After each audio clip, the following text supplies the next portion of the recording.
Саламатсыңарбы 7-класс окуучулары. Кыргыз адабияты сабагы. Силер менен мен Абдыкадыр Орузбеков орто мектебинин кыргыз тили жана адабияты мугалими Дадаева Мавлида Бектиновна.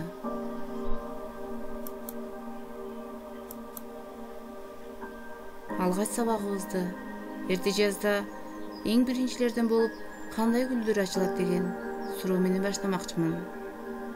Көрүп турганыңардай туура айтасыңар. Байчичекей гүлү ачылат. Андан кийин тюльпан жана башка гүлдөр ачылат.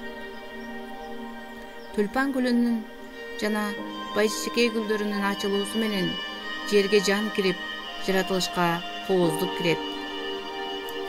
Байчичекей гүлүн айтуу менен бүгүнкү өтө турган сабагыбыздын темасы Мырзагапаровдун Байчичек чыгармасы боюнча азыркы адамдардын руханий жакырдануусу экинчи темабызды баштайбыз.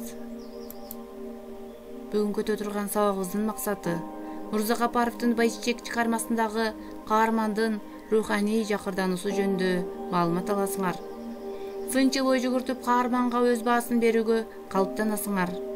Ата-эненин бир туугандын ыйыктыгын убагында баалоого, кадырына жетүүгө тарбияланасыңар.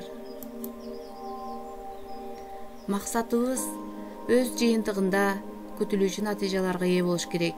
Эгер Мырзагапаровдун Байчичек чыгармасындагы каармандын руханий жактан кыйналганын, кеч түшүнгөнүн биле алсак, каарманга сынчыл ой жүгүртүп өз баасын берүүгө калыптансак, ата-эненин бир туугандын ыйыктыгын убагында баалоого, кадырына жетүүгө тарбиялансак, натыйжаларга ээ болобуз. Балдар, силер билесиңер, биз өткөн сабакта Мырзагапаровдун өмүрү жана чыгармачылыгы, ошондой эле Байчичек чыгармасын окуп түшүнгөнбүз. Маркум Мырзагапаровдун чыгармалары мезгил сыноосунан кыйналбай өтүп, ушу тапта экинчи жашоосун кечирүүдө. Мырзакенин колунан чыккан аңгеме повесттери, драмалык чыгармалары ушу азырда эстетикалык жамалын жоготпой, нукура көркөм дүйнөнүн кайталангыс керемети кандай экенин ырастап келатат. Бажырайган Байчичек. Көз алдыбызга Байчичек гүлүн элестетебиз. Кыргыз эл жазуучусу Мырзагапаровдун кайталангыс шедеврлеринин катарына Байчичек деген аңгемесин кошсок болот. Мырзакенин чаккан шедеврин окуган сайын улам жаңы кырлар ачылат. Жөнөкөй баяндоонун артында көп сырларды камтыган чыгарма катары окурмандын кызыгуусун арттырат. Чыгарманын аягында 1980 жыл деп кыска эскертме коюлган. Ушул чыгарманын негизинде кыска метраждуу фильм да тартылган. Бүгүнкү темабызды ушул фильмдеги каармандардын негизинде түшүнүп алабыз. Аңгеме алгач Ала тоо журналына жарыяланып, андан бери китептен китепке, жыйнактан жыйнакка чыгып, кыргыз адабиятындагы чакан эпикалык жанрдын мыкты үлгүсү катары баркы көтөрүлүп баратат. Анда козголгон тема менен проблема адатта глобалдык, бийик сыпаттамага деле анчалык коошу бербейт деген сындар бар. Биз ушул сынды да баамдап көрөлү. Айылдан шаарга келип, улуттук каада салттардан кыйла четтебирээк калган шаардык интеллигенттин ич дүйнөсүндө болуп өткөн адеби-ыймандык өзгөрүүсү чыгарманын сюжеттик композициялык негизин түзүп турат. Мезгил шарты келсе өзгөрбөгөн эч нерсе жоктур. Улуттук каада салт деле ошол. Бирок аны бекем сактап, аз-аздан катаал турмуш агымына жутулуп кетип жаткан эреже талаптары бир четтен кемилип, башкача өң түскө өтө бериши мыйзам ченемдүү го. Мыйзам ченемдүү нерсе го. Мына ушул пенде баласынын жашоо турмушун бир нукка салып, адам өмүрү, жашоо магызы, адеп, ыйман, акыл эс тутуму, ушу сыяктуу түшүнүктөр, көз караштар барып келип адамгерчилик деген бийик сыноого келип такалып жатат. Байчичек аңгемесинин баш каарманы Кыяз ушундай чоң сыноого туш келет. Шаардык болуп калган Кыяздын какшып калган сезими кантип ойгонду? кудукка суу жүгүргөнүн качан сезди деген суроо биздин темабызда келип жатат. Ушул суроодун негизинде максатыбызга жетебиз. Ага жооп катары Кыяз элеми ишин аяктап жакын арада жактайын деп турганда капыс кабар алды.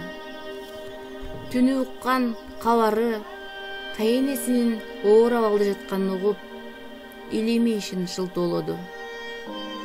Элеми ишин шылтоолоду оокатка барбай деле койсо болмок. Жакындарынын абалын түшүнүү менен кабыл алмак. Анын үстүнө тайенесинин ооруп калганын, бул жалгандан өтүп кеткенин айылдык кошточу ооруп калды деп эле айтты.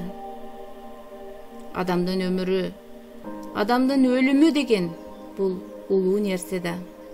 Аны шак эле баланча деген өтүп кетиптир. Баланча деп айтканга кыргыздын салт санаасы жол бербейт. Баланча өлдү деген сөздү да айтпайт.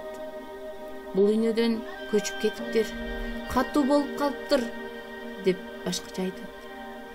Элеми иштеринен бошоно албаган Кыяз пошточу Жолдош акенин кайпытма сөзүнөн бир жаман иш болгонун туйду. Айылына жөнөөгө камурду. Айла жок аспирант иштерин таштап алыска айлана ноокатка жөнөйт. Келсе, тайенеси бир күн мурда эле өлүп, туугандары Кыяздын келишин гана күтүп калышкан экен. Эшиктен кириши менен Кыяз эмне кылышын билбей, үйүндө толтура адамдарды карап туруп калды. Аны Жолдош аке күтүп алды. Пошточу ага келип, келдиңби балам, сабыр кыл деп кучактап басынтты. Кыяз болсо пошточунун көзүн карап, эмне кылам эми, эмне дейм эми деген суроолорду узаткандай пошточуну карап калды. Пошточу болсо, ыйла балам, сабыр кыл деди. Ошондо Кыяз энемо деп өкүрдү. Бирок көзүнө бирде жаш келбей койду. Кыяз канчалык өкүрсө да көзүнөн жаш чыкпай койду. Тайенесине көмүп келишкенден кийин да айылында көпкө турбады. Ал туугандарына шартын түшүндүрүп, шаарга кетүүгө аргасыз болду. Жолдо келатканда колун чөнтөгүнө салды. Чөнтөгүнө салганда колу бир муздак нерсеге урунду. Ал нерсе унутулуп калган, мүрзөдөн таап салып койгон байчечекей эле. Байчечекейди көрүп, өткөндө тайенесин эстеп, көзүнө жаш келди. Эмне үчүн ушул жерде жаш келди? Балдар, баамдадыңарбы? Эмне үчүн ошол жүрөгүдөгү жаш, көзүндөгү жаш убагында чыкпады?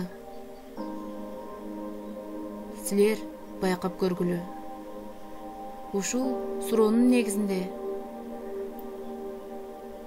эмне үчүн деген сурооду койсок болот. Ошол жерде кетип жатып, ыйлап иштеги бугун чыгарды. Кыяз жомоктогудай жашоону эңсеген. Шаар турмушунун айланпасына биротоло берилип, бирок рухий жан дүйнөсү жакырданган адам, жакырданган каарман деп билсек болот. Бул жерде Кыязга кандай адам болду? Ал кандай адам деген сурооду узатабыз.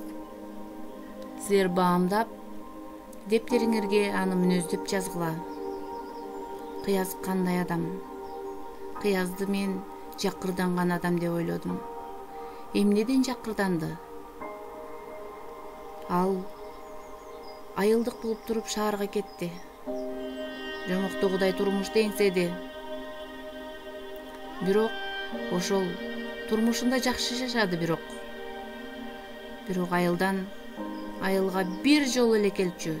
Шаардан келгенде тайынесине жолугуп-жолукпай кетип калчу. Бир туугандарына жолугуп-жолукпай ишин ойлоп дайым кетчү. Каада салтты унутту, үрп адатты унутту.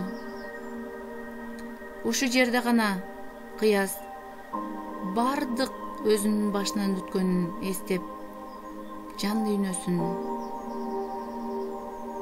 жакыртынты. Сабагыбызды Кыяздын жакырданганын, бул дүйнөгө кайдыгер караганын, бул жашоого, башкача айтканда, бир туугандарына да кайдыгер көз карашта карап, өз жашоосун ойлогон адам деп билип алсак болот. Сабагыбызды бышыктоодо Шайлообек Дүйшеевдин кайдыгерлик деген ыры менен бышыктап алабыз. Кайдыгерлик дегендин капканынан чыкпай жүрүп, жаманында, жакшысында, күлүндагы бир жерге камап бүттүк. Жалгыздык башка түшсө ашар кылып, атаны үй, баланы базар кылып, биз тиккен дарак гана, сыйлаган кичүүлөрүн, улуусун урматтаган адат гана. Кайдыгерлик, таш болуп катып калган жанды көрдүк. Дүйнөң жарды, кайдыгерлик катып турат кара таштай. Бул жерде Кыяздын жүрөгүнүн таш болуп катып калганын сездиңерби балдар? Ал эмне үчүн анын жүрөгү таш болуп катып калды? Кудугуна эмне үчүн кеч суу жүгүрдү? Сездиңерби балдар? Ушул сабагыбызды жыйынтыктоодо мындай туюмдарды сезген болсоңор, убагында ата-энесинин кадырына жетпеген, каада салтты унуткан бир кайдыгер адамдын образын билсек болот. Силерге тапшырма. Суроолордун негизинде Байчечек аңгемеси боюнча эсте жасасыңар. Кыяздын түн ортосунда телефондон кабар укканда оюна эмнелер келди эле? Шаардык болуп калган Кыяздын какшып калган сезими кантип ойгонду? Ошондой эле Кыяз каарманыбызды азыркы жашоодогу адамдарга салыштыра кеткиле. Азыркы жашоодо дагы ушундай адамдар барбы? Эмнеге кайдыгер карап жатабыз? Эмнеге жарды болуп жатабыз? Ушулардын баарын чыгарма менен салыштырып, кыскача эссе жазгыла. Жазган эссеңерди мага WhatsApp жана Telegram аркылуу кабарлап, жиберип, өз жыйынтыгыңарды жөнөткүлө. Анда эмесе силер менен байланышканча саламатта болгула.